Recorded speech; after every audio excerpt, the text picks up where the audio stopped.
ijazi noma isistela noma ngosazana lokhu segqokiso besistela.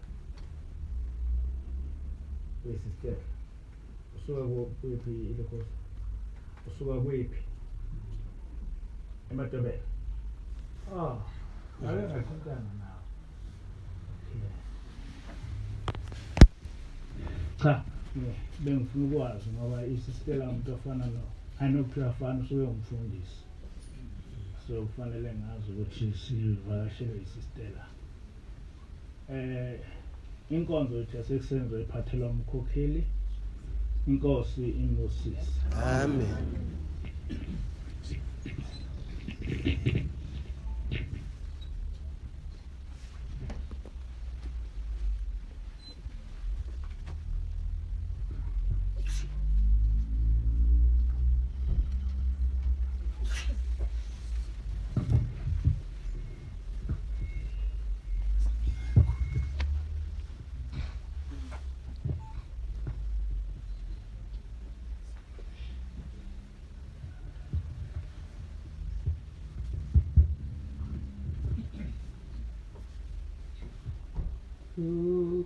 Ukhozi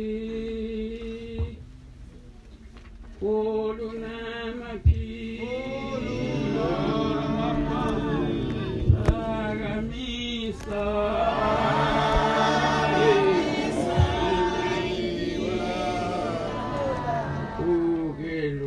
ukhozi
ngibonge bangcwele ngibonge ukuphinda ngicele indawo nginikezwe ithuba lokukhapha ngabantu abangcwele nabayazi kangcono inkolo kunami.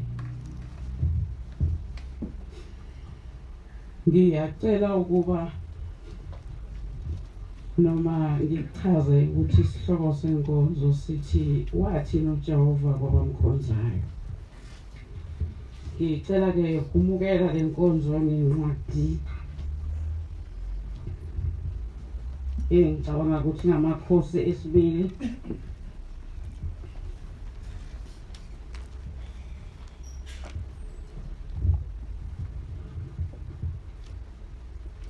siqala lapha ya isahluko u-18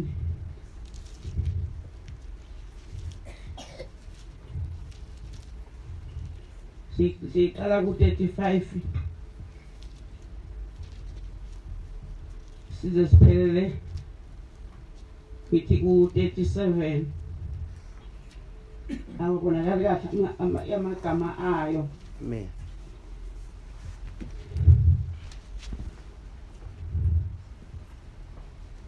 Incwadi yamakhosi esibili. Uxolo mfundisi. Amen. Xolisana.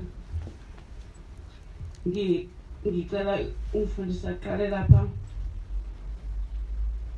Yebo ku-35 iseyiphepha lilodwa. Ngicale ngenhla laphana ku-35 bengibheke ngezansi uze uyophelela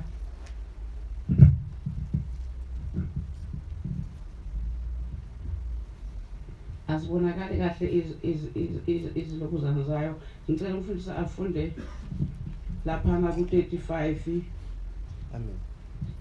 aphele ku-38 abese umfundisi uyadlula uza ke lapha kusahluko 18 uyohamba nawo njalo aze aphelele ngithi evesini lika 7.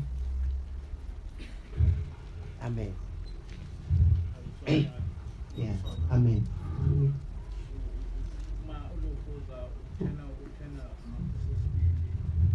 Isahluko 18 kusuka kuvesi lokuqala kuya kwelesikhombisa.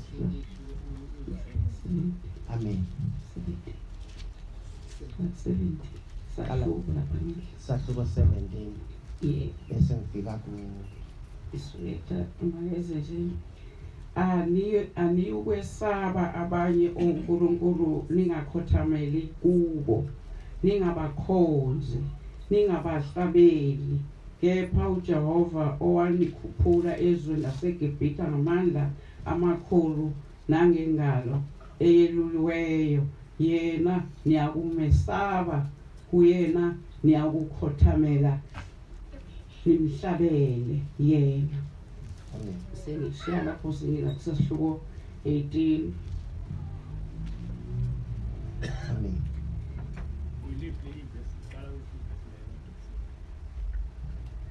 Kwathi ngomnyaka wesithathu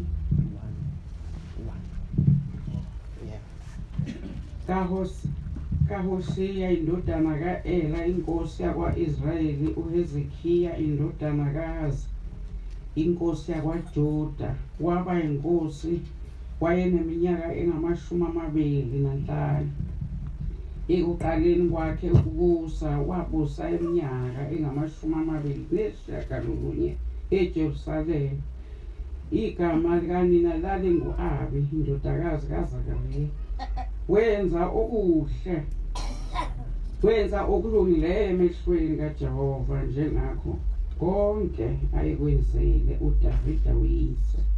Wasusa izindawo eziphakemeyo wadiliza izinsika wanquma o-Ashira wachitha inyoka yethusi ayeyenzile uMosi ngokuba abantwana bakwa-Israyeli babeshisa impepho kuyo kwaze kwaba ngalezo zinsuku yabizwa ngokuthi uNehushitani.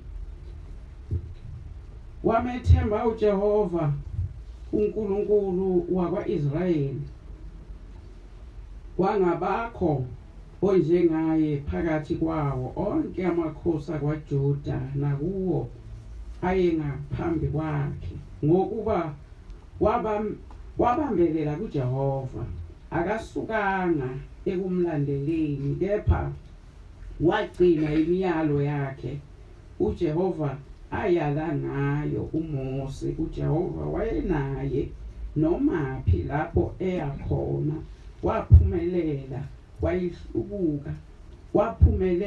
wayihlubuka inkosi yase-Asiriya kayikhonzanga wachitha amaFilisti kwaze kwaba seGaza nemikhawulo yalo imibhoshongo yabalindi nemizi ebiyiweyo.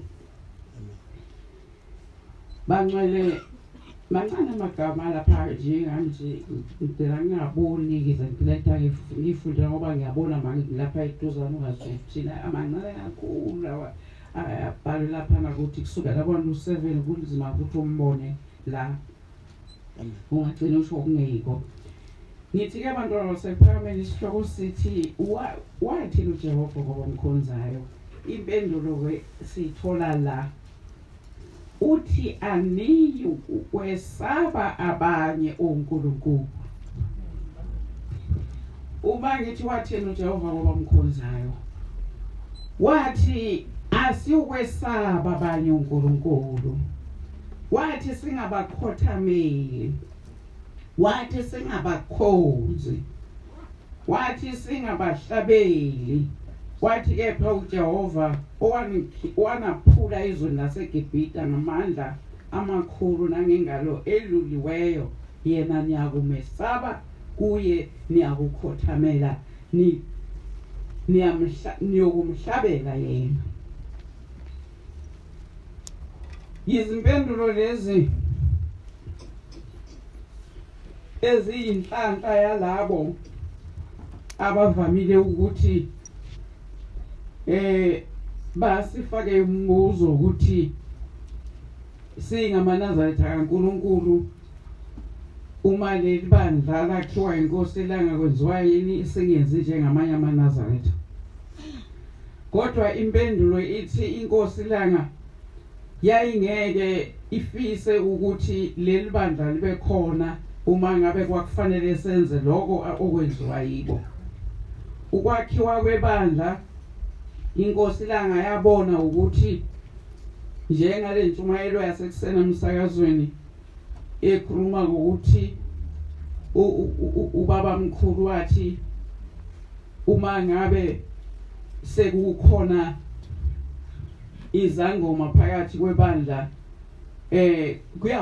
kuyawugulwa kodwa angeke kusakwazi ukwelapheka, abantu bayogula ngoba uNkulunkulu uyobe esihambile. Inkosi langa yasiyabona ukuthi abantu abakwazi ukuhlala bangenaye uNkulunkulu kodwa uNkulunkulu engaphelile phela ebalekile, washiya indawo engasadunyiswa yena kuyo kodwa esekwakhiwe abanye onkulunkulu abazodunyiselwa kuyo leyo ndawo. Njengamazwi awasho ubaba mkhulu wathi uma ngabe sebefikile, uma bengavuma ukuphuma, wathi nibophuma kulelo thempeli nithatha amagugu kaJehova nihambe nawo nibashiye lapho. Ngithi abantu basephakameni saba isiqalo sebandla elikhethekile, saba isiqalo sebandla lapho uzokhulunywa khona ngomthetho kaNkulunkulu, lapho esinikezwa khona nguye uNkulunkulu uqobo lakhe uthi asiubesaba abanye onkulunkulu kodwa uthi asikhothamele yena, uthi singabakhothameli singabahlabeli. Yisabatha abantu nonke nina nimesaba uJehova. Amen. Njengoba silapha sizokwesaba loyo uNkulunkulu. ngithi ke bantwana basephakameni njengoba ngihlabelela lesihlabelelo ngithanda kakhulu lapho uShembe esesichazela khona ethi akusiyona iJerusalem kuphela eyathandwa uJehova nathi wasithanda uJehova ngoba namuhla singabantwana bakhe singamanazaretha kaNkulunkulu kuphela. Amen. Kukhulunywa ke lapha futhi ngomuntu okathi mayengena eseba inkosi wathi mayengena wabe ezichitha zonke izinto ezazingafuna uNkulunkulu noDavida angazange abe nazo wadiliza wanquma oAshira wachitha inyoka yethusi ekufike nobaleli bandla nathi isawadiliza oAshira amaqhugwane abantu abanengi bawasusa bawawisa ngoba uNkulunkulu wabesithandile wasithumelela umuntu wakhe ingilosi yakhe eyafika yasichazela ukuthi uNkulunkulu uyazonda uma ngabe simhlanganisa nabanye uNkulunkulu. Sabona ukuthi kuyiqiniso ngoba babili bathathu abantu lapha endlini abangakaze bakubone ukuhlupheka kuAshira lapho isuka khona bengakawiswa. Angihlehle kancane ngibuyele lapha. Ngithi ke abantwana basekuphakameni lento eyenziwa inkosi uHezekiya kwakufanele ukuthi yenzeke emzini omkhulu kaNkulunkulu ebihleni. Kwakufanele uma ngabe sekukhona umholi abese uyafuna ukuthi yini into okwathiwa ayifuneki wathini owasungula leli bandla owathi uma ngabe kubonakala ukuthi sekunabantu abadumisa abanye uNkulunkulu endaweni kaNkulunkulu kwakufanele ukuthi adilizwe amadokodo izangoma ngisho ezinye ezazishaya ifuba zithi zona azinawo yandawo ngoba zizalwa lapha izalwa ngamaNazaretha. Kodwa uma ngabe umholi ethunyiwe uNkulunkulu akakwazi ukungayazi into engafuna uNkulunkulu. Amen. Ngoba uNkulunkulu mayethuma akakuthumi kuphela kodwa ukuphathisa amazwi athi xwayisa abantu ubatshele ukuthi mabefuna ukungibona abalahle ukuthi nokuthi kwakufanele ukuthi asiphuna amadokodo ezangoma ezizochekela phansi inkolo kaJehova. Kubonakala ukuthi uNkulunkulu usekhona phakathi kwebandla. Kwakufanele kuyenziwa lutho athi angeke ngihlale esihlalweni uma ngabe kusekhona laba bantu ababalwa ukuthi abadingeki kuleli bandla, noma ngabe bazenzile noma ngabe abazenzanga abakufanele ukuba lapha. Bonke abantu baye babe semaqenjini amakhulu bahlale nawo kuhambe kube khona ukuphambana, kodwa abese uyaphuma lo nomunye uma esephumile elapha abese akha iqembu elisha khuluma amaqembu asemhlabeni abese uyakhululeka ukusho izinto abengakhululeki uzisho.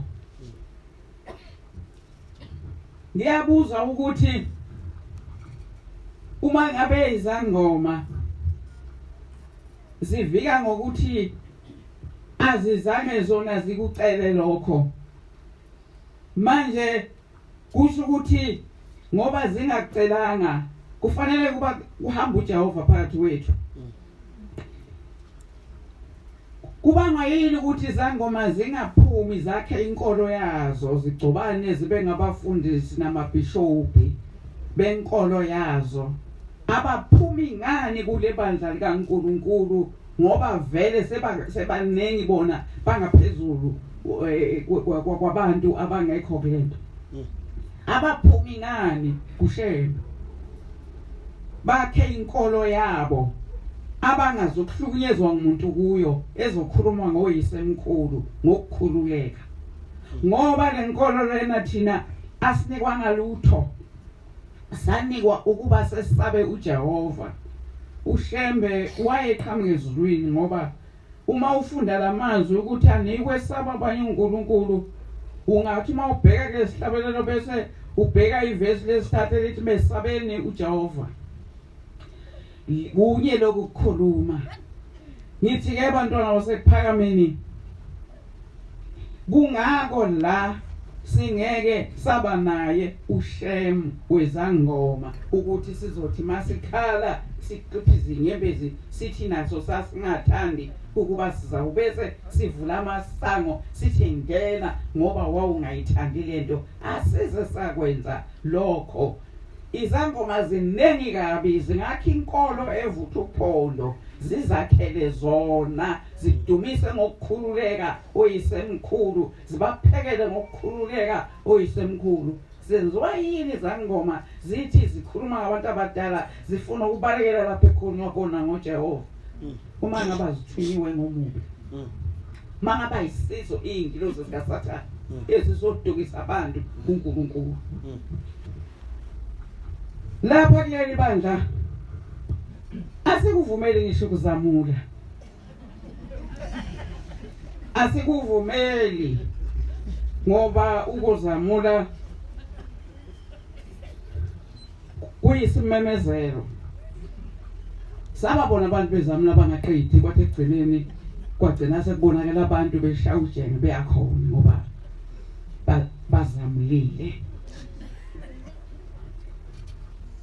Sengizake abantwana basephakameni lapha ukuthi ngiyayihawukela le nhliziyo uma kuthiwa akazange avume ukukhonza inkosi yase-Asiriya kuthiwa akayikhonzanga wachitha amafilisti kwaze kwaba seGaza nemkhawulo yalo imibhoshongo yabalindi nemizi ebiyiweyo wawachitha waze wayofika eGaza engafuni ukubizwa ngenkosi kukhona izitha zikaJehova phakathi kwebutho likaNkulunkulu. Uma ngithi uShambo wayeqinisile mayethi akusiyona iJerusalema kuphela eyathandwa uJehova, ngikhuluma ngokuthi sake saba ngabantu abahluphekile, sake sahlupheka ekhaya kithi singaswele ukudla, kodwa kwake kwaba khona iminyaka yesililo lapho umama wayefelwa khona ngabantwana befaze babadala benabantwana. Uma ngabe kwenziwa umsebenzi wokugeza lo nomunye bese kuhlabeka omunye, uma sewedlulile umsebenzi ashone lo nohlabekile.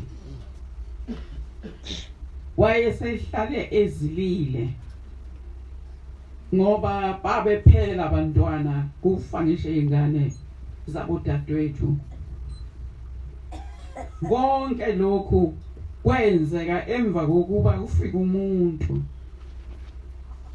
wafika nomfowethu wathi uzomlungisa umsamo uzofaka ozwide bakudala. Kwaqala lapho isililo phakathi komuzi, kwalilwa njalo kwahlala kumbethwe ingubo emnyama. Ngelinye ilanga emva kokuhamba komntwana udadewethu wayebizwa ngoSinathi elamo kwase kukade kwenziwa umsebenzi womunye udadewethu wayeshonile. Uba Melusi wayesasebenzela ngapha eMsinga inkantolo yaseMsinga.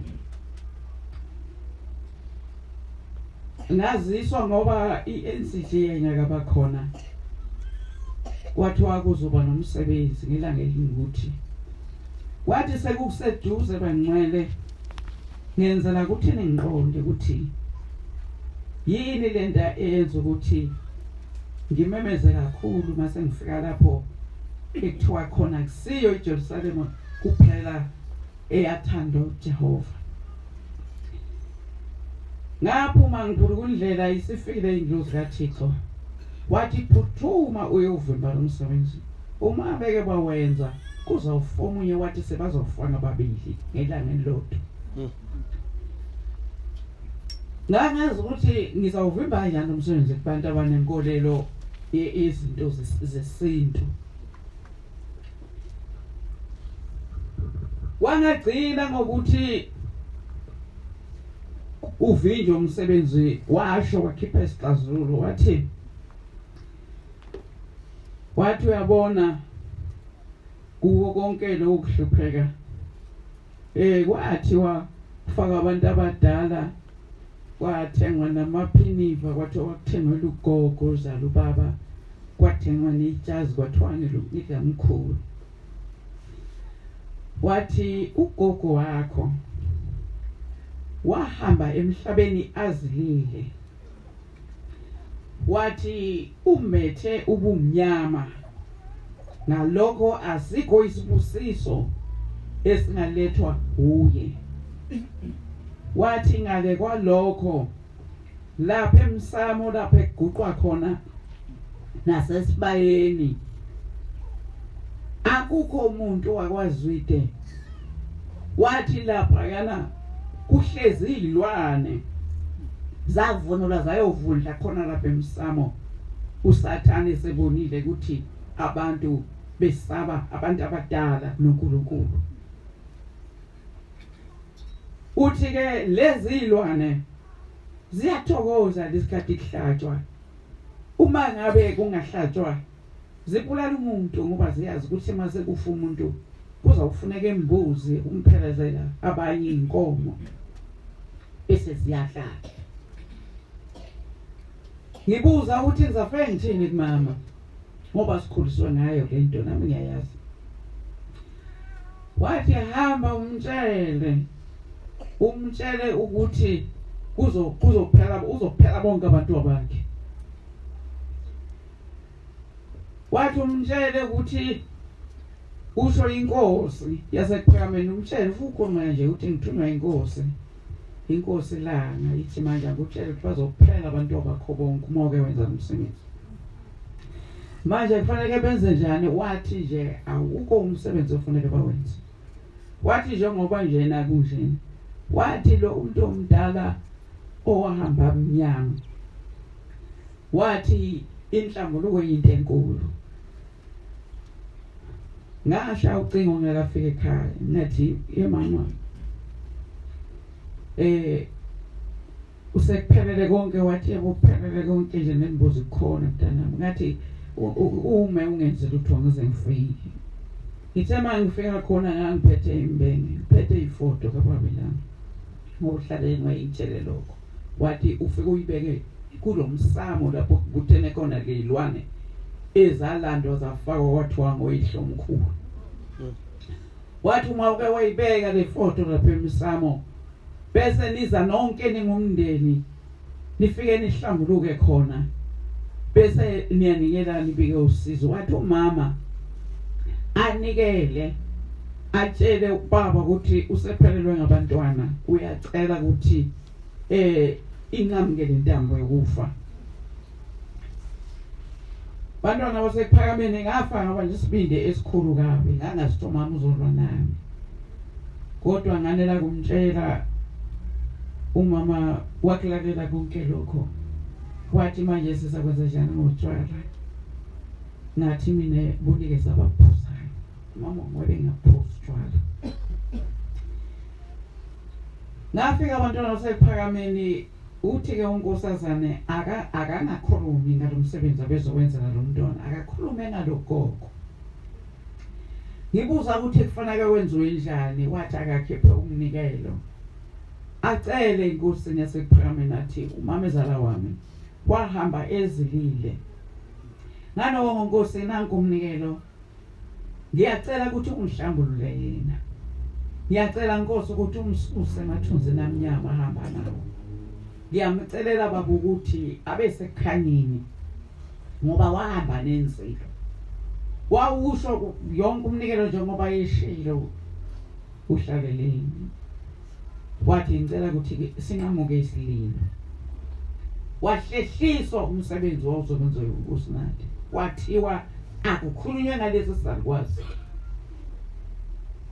Noma seshilo okukhulunywe ngaso, wathi kungakhuluma umuntu nabalele. Wathi umama akakhulume noShembe, amtshele ukuthi uhluphekile, amtshele ukuthi ucela ukuthi ahlambulule ugogo. Wakwenza lokho umama. Ngaphambi kuba asho lokho, wathi mayefika phambi kwefoto, wafike wakhala kakhulu, wangathi bona yilo baba, wakhala wazohluleka kakhulu. Kwathi ngakade wasiyasho ukuthi bantu bayafa bonke. Wathi zingiseleni baba, wathi bayafa kufa nje ingane zabo. Ngiyacela ukuthi kunqamuke lokhu namhlanje. Yakhulunywa indaba yakho. Wathi ke emva kwaloko bese siyathandaza sinabe ekhaya. Bese ke sibika ke manje inkinga ezikhona ezingaphathelene nokufa. Umfowethu walwa. Wathi ngeke kweseke ukuxoshwa kuyisemkhulu. Akazange avume. Kodwa udadewethu owayelimele omunye washona. Balinyazwa imoto, washona wababa omdala, lo akethu walimala waphuka ingalo. Wathi ke uhlaleleni wonke amashwa adalwa ilo yagogo owafanisa izilo. Ngithi ke bantwana basekuphakameni, inhlanhla ehlela emzini wakithi, umama wavula izandla zombili, wathi kulungile uShembe akawaxoshe lamadoda angasiwona wakanqumalo afakwa ngabantu ababethi bazosilungisela umsamo.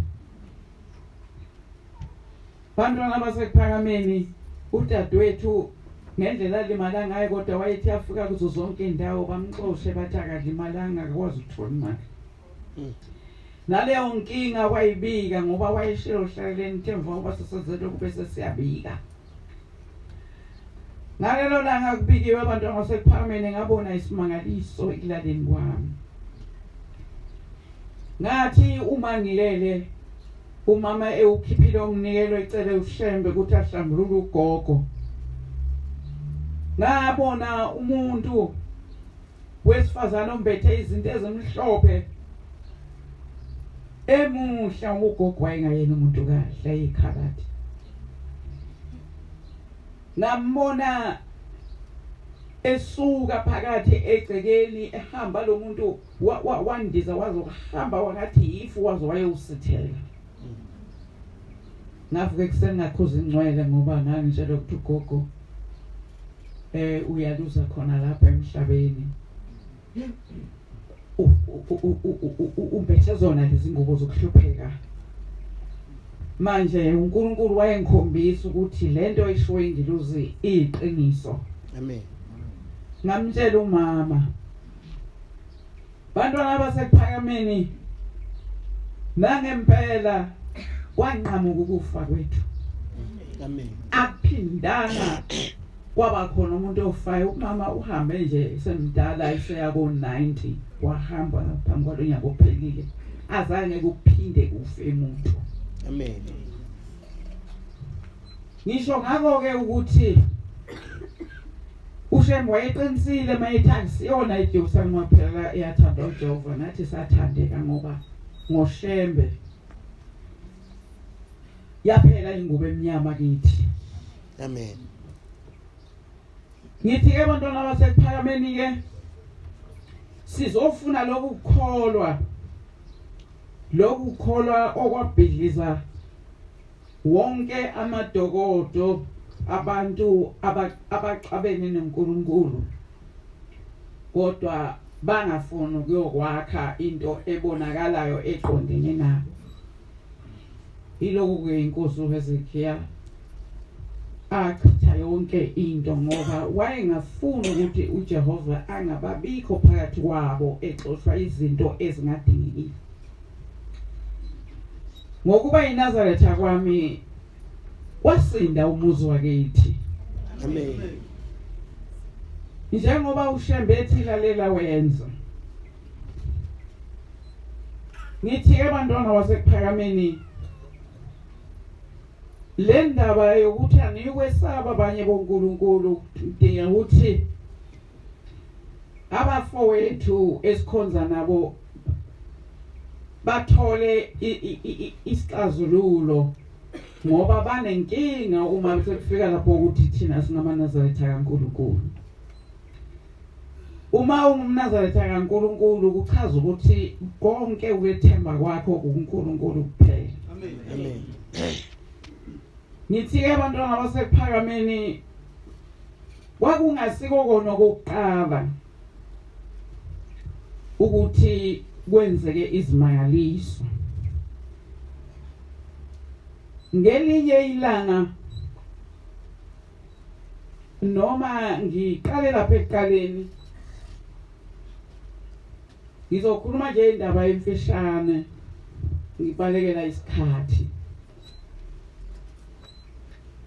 Ngoba ngangivele ngiyinazaretha nakuba sasingakakhanyiseleki kahle ngendaba yokukhonza nokwenzela abantu abadala nokwenza imisebenzi sasiphethe inkolo sithwele izigqoko ezimbili ngesikhathi esisodwa. Ngathi uma ngabe sengifikile ezweni laseVenda kwangihlula ukuthi ngifihle ukukholwa kwami. Ngingakaze ngilove enkonzweni yeSabatha nasenkonzweni ka14 nasemhlanganweni yonke ingcwele. Ngangisuka nayo phansi uze uvalwe. Ngangisuka eVenda ngihambe nge14 eGoli. Ngiphinde ngisuke eVenda ngize lapha eThekwini emhlanganweni kaJulayi. Kwathi makuyimini yeSabatha ngagqoka ngaphelela ngamemeza inkonzo kuyimi ngedwa. Ngithi ke bantwana basePhakameni isimangalisa ngasibona lapho kwaqhamuka izinyoni amaviyo ngamaviyo ngoba isiguqo sasikhona sineminyango yonke ebakhona emathempelini amaNazaretha kwazise asingeni esangweni elilodwa nobaba namakhosazana. Kwakukhona izinyoni ezazingena esangweni lobaba, kukhona izinyoni ezingena esangweni lomama, kukhona izinyoni ezingena esangweni lamakhosazana. Zafike zahlala njengoba kuhlala abantu. Ngiphethe isihlabelelo ngangihlabela ngithi ngihlabelela ngithi mbongeni uJehova maNazaretha nezizukulwana zenu. Amen. Ngihlabelela ngiyivumela mina ngigqokile. Izinyoni zazitshiyo salapha phambi kwami izitshiyo ngingazi ukuthi nginto efuna ngiyithini ngoba angizazi ukuthi iqhamuka. Ngivale ngilinde ukuthi sekuyanikelwa manje nami ngilungise wami umnikelo ngikhulume noNkulunkulu engani ngamboni namehlo ngikhulume ngoshembe ngithi nami ngiyacela ungenzele lokhu nalokhu bese ngigcina umnikelo wami. Enkonzweni yasemini ngabuyela ngamemeza inkonzo zaphinde zaqhamuka izinyoni zenza lokho ezikwenza ekuseni. Ngase ngiyajwayela ngakubika kubaphathi bami eGoli bathi ababona ukuthi into embi. Ngaqhubeka kanjalo bantwana basePhakameni kodwa ngelinye isabatha ngathi nje ameni. Ngathi ngivula amehlo ngathola kunezingane. Izingane zamantombazane nezabafana zabasangena nje ngesanga loda lengene engazangena zahlala la iduze kwami zonke. Zithi ke ingane sibonile siyabona ukuthi kusho ukuthi kusesontweni la matshe ngoba siyakubona njalo. Yini usonte namuhla ungasonti kusasa? Ngathi ke cha. Kule bandla lakithi sikhonza namhlanje. Ingane abantwana basePhakameni emini inyoni angiphindanga ngayibona. Zaphela uma kufika izingane ngaqala emini ngayicana ningabafana nibongena ngapha mangabe nifesa ngithandaza ningene la nina ngena la nina ngena la. Zangena ingane zikunjalo. Ngahlabelela ngathi bongani uJehova uManazaretha. Zaduma nami zasho yonke into zithi zingivumela zisho yonke into athi lesizulu abasazi. Bantwana basePhakameni nathola umsebenzi omkhulu. Bathi mase belobeza labantwana nganginazo izihlabelelo ezazi eziningi ngoba ngangeke umuntu ungazi ukuthi lapha engikhona kufuneka kukhonzwe. Ngangazi ukuthi lapha engiyobe ngikhona kufuneka nabantu ababona uNkulunkulu. Ngisho ngiyakithi bangesuka aManazaretha ngayiphatha izihlabelelo. Ngifike ngipha amanye aManazaretha ngiwabonayo ukuthi abanayo imali kodwa kumbe naze ngigcinile. Abantwana abancane bangcwele abangengaka bangamashesha kungena hayi uDubhana amashesha kungena. Ngase abantwana ngesonto ngiyababiza ukuthi beze ngesonto ngibafundisa ngolimi lakubo. Ngithathe iBhayibheli yakhona ngibafundise ngolimi lakubo ukuthi lokhu kusho ukuthi lokhu kusho ukuthi lo uyakubhala. Labantwana ngathi masangibona ukuthi bayafunda sebakwazi ukungivumela bagcina befundile nje ukungivumela ngase ngibafundisa umthandazo wokulala. Umfundisi uvilakazi ukusaphila ube ungifakazela wakhala inyembezi efikile lapha ingane incane kabi iyayifunda umthandazo wesabatha ifunda umthandazo wokulala. Ngababona ukuthi sebayakwazi ukuqonda umthandazo wokulala nokuhlabelela ungathi sebayakuthola. Ngangithi abakubhale ngolimi labo kodwa ukuhlabelela sasingakushintsha sihlabelela ngesizulu. Kodwa ngangiye ngenzela ukuthi bazi bezwe ukuthi uthini ushembe lapha kwesihlabelelo. Kwahamba abantwana basePhakameni. Ngabona ukuthi sebayakwazi ngase ngibafundisa umthandazo wesabatha. Ngagcina ngingasafundi mina nganika bona. Babe ufunda umthandazo wesabatha ubhedeke kodwa bagcina sebekwazi. Noma babehluleka ukusho kahle. Kodwa ngibakhumbula evesini lokuthi wabachitha ngengane namandla. Okunye komntwana kumfana ngithi kwakulingana nalanga umntwana ogqoke into epink. Kwakuze angazi umntwana wayebonani wayethi mayifika kulelo vesi athi nje wabakhitha ngengane namahloko amemeze ngibone nkosami ukuthi ngoba izulu bangasazi kodwa bagcina ngabona sebafundile ngase bafundisa ukusina ngangishaya isigubhu ngishaya imbomo ngesikhathi esisodwa ngibatshela ukuthi uma isigubhu sikhala balibeke unyawo uhambe nesigubhu bakufunda laba amantombazana ukusina sengisheshisa bantwana basePhakameni bagcina abazali befika bathi le ngane ziyahlupha zithi ifuna uzokhonza la ikuphi ekufanele bangakwenzi ngakushoke bantwana basePhakameni bagcina beyithengela umNazaretha saba ngamaNazaretha engane Amen. zaze zangena ebuntombeni saba ibandla sahamba sa eGoli ukhona ubaba kwadeda yonke into ngoba ubaba uthi ngithi akakaze nangelilode la ngaphuphe ukuthi evenda ngaba naleli bandla laba khona abangcwele sangena siholwa umfundisi ukhaya sangena kwadeda yonke into safike sahlala wajabula ubaba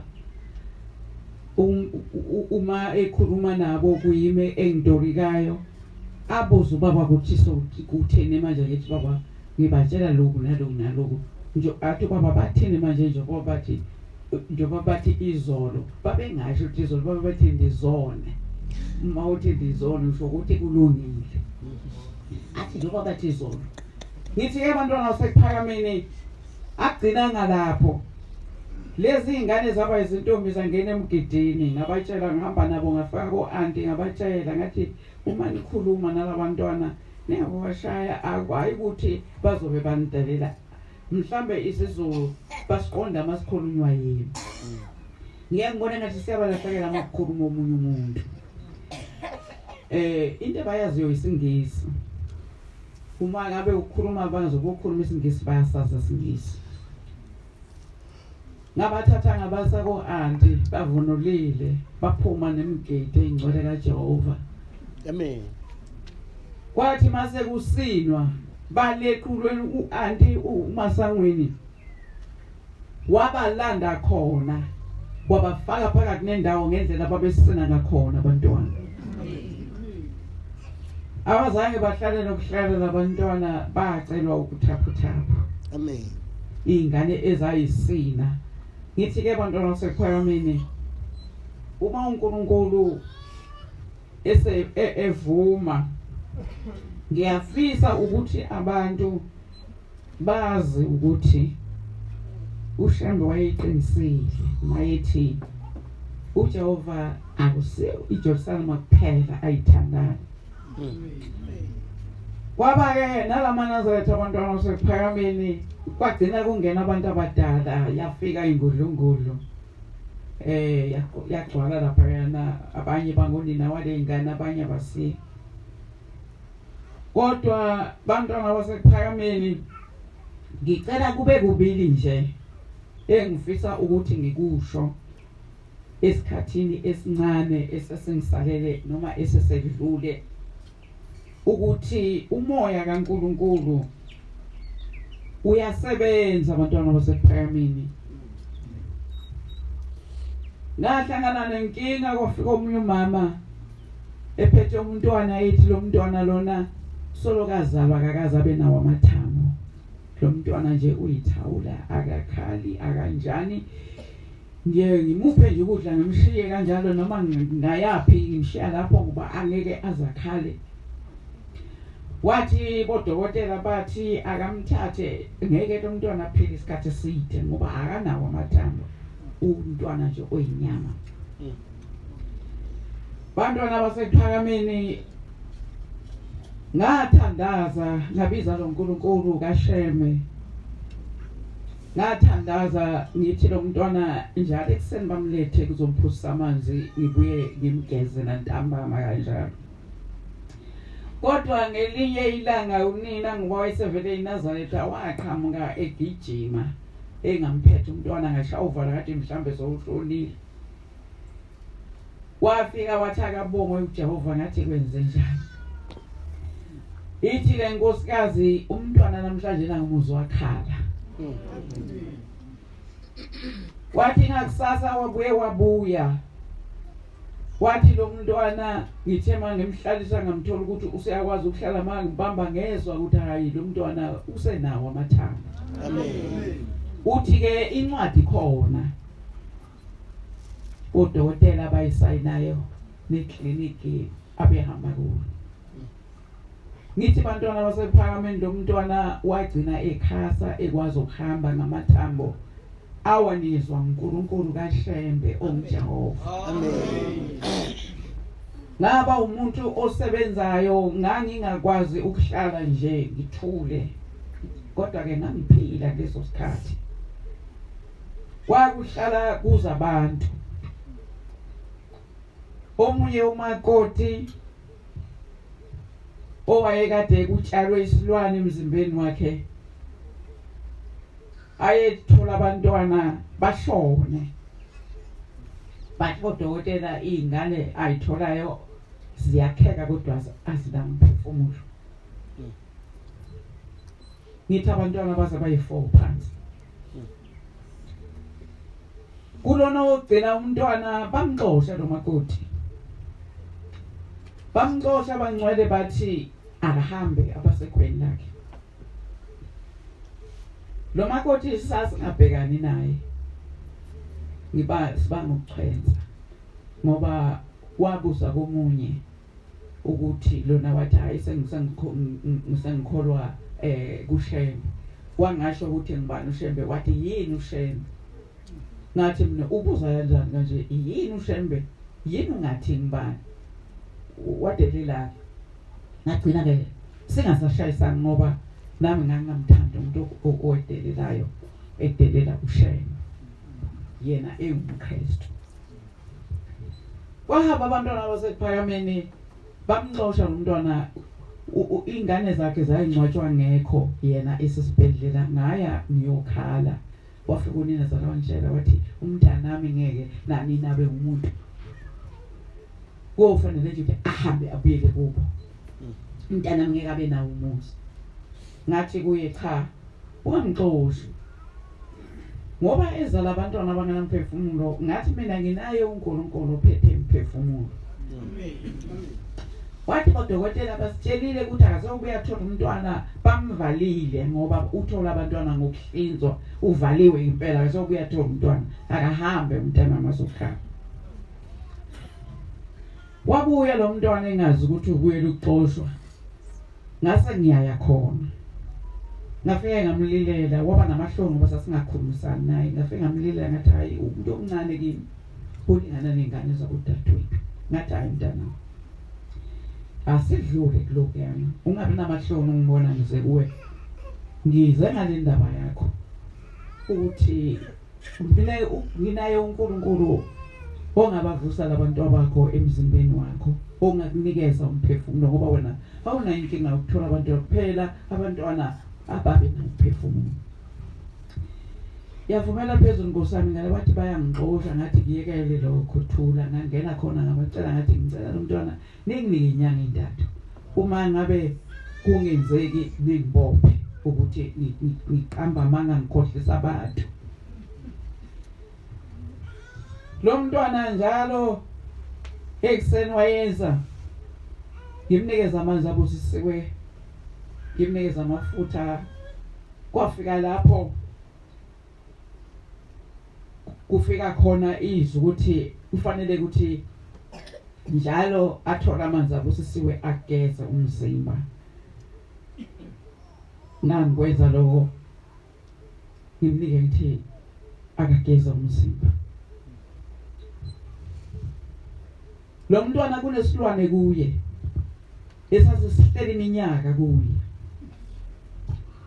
Bantwana basephakameni ngelinye ilanga ngambiza lo mntwana ngathi woza ngizokugcoba mina lamafutha. Woza ngoba uma bezala wakhe wayengamthandi, wayengeke amsiza amgcobe yonke indawo, ngamgcoba.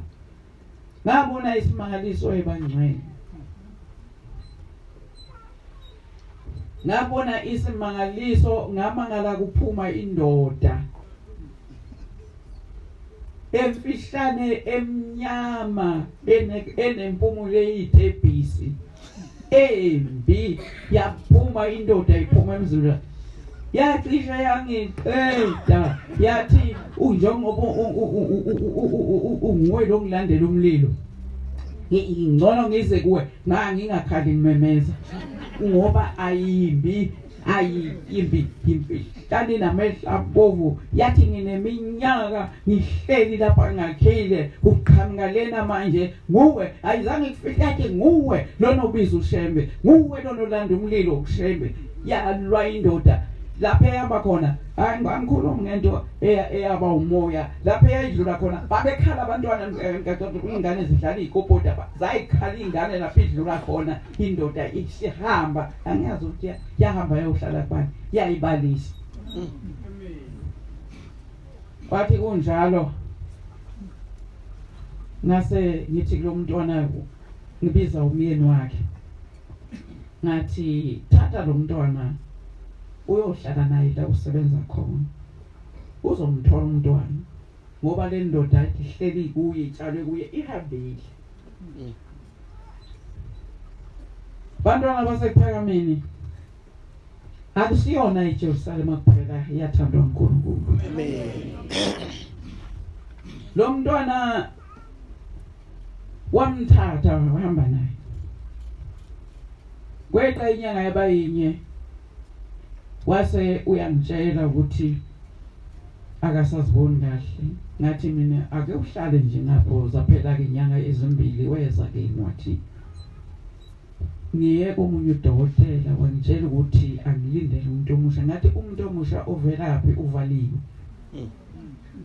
ngathi hamba ke uye kubo laba balapha esibhedlela laba babekade bitshela ukuthi awusukuthola abantwana ovaliwe hamba uye kubo ubone ukuthi bazoshojena yini waya lo mntwana wathi bafike basho kona lokuyana bathi ngikholelwe ngabe ngibonga ngithi incwadi enkosi yamakhosi amen yithi bantwana sePhakameni ngamnesa njalo lo mntwana ngamnesa njalo kwakuthi nje mangabe ilokhuzane mayisithatha inyanga ka7 abese uyagula lo mntwana ngoba eguliswa ukuthi uthwele umuntu ongenamphefumulo osobolayo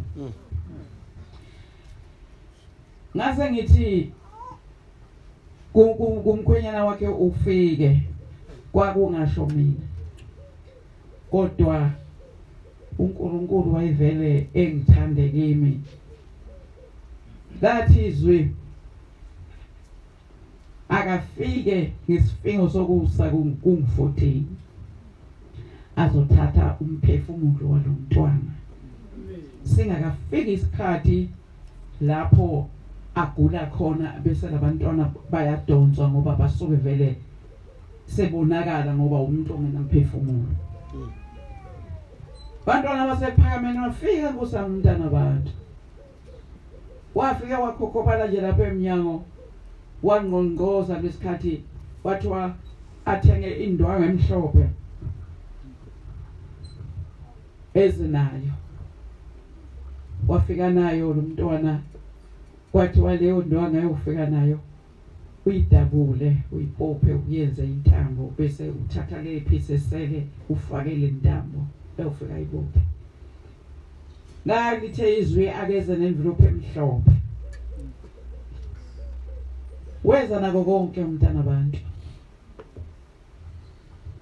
wathi mayeza ngase ngiyathandaza kungu14 ngathandaza ngathi inkosi usefikile umfana uzolanda umphefumulo womntwana osokhona ongaphefumuli namanje wakuqa lo mfana wawumukela umphefumulo engangawuboni nami ngenza ngoba kuthiwa ngenze wahamba nawo kwathiwa afike ambophele intambo abese envelope ayibophele lapha esiswini insuku ezintathu engahle engaphuzi kuyongena umphefumulo emva kwalokho bafika bendiza nomyeni wakhe bathi umntwana uyahamba ngaphakathi yadlala lokho ezozana ingane esihlanu akamazi umntwana uhamba kanjani ngoba usowangena umphefumulo Amen. ngathi hawo akabonga uJehova. Amen. Wagcina ezelwe nomntwana wethu igama wathiwa nginomthandazo. Nganginaso isithombe sakhe lapha. Kwathiwa nginomthandazo. Kuwa umntwana wokuqala owaphila emva kokuba uShembe enqobe indoda eyayitshalwe kuye. Yayonela ngisho umyeni wakhe emsebenzini asebenza ahlupheka. Ekuhambeni kwalesilwane kwalunga konke. Wathola umntwana ophilayo, wathola umsebenzi, wakwazi ukuba namabhizinisi ngenxa yokuthi akusiyona iJerusalem kuphela uJehova ayithandayo. Amen. Nathi uShembe washo wathi uyosithanda manje sizogcina umthetho. Akusiko lokuphela kodwa okanamuhla ngithi inkosi ibusise izwi. Amen.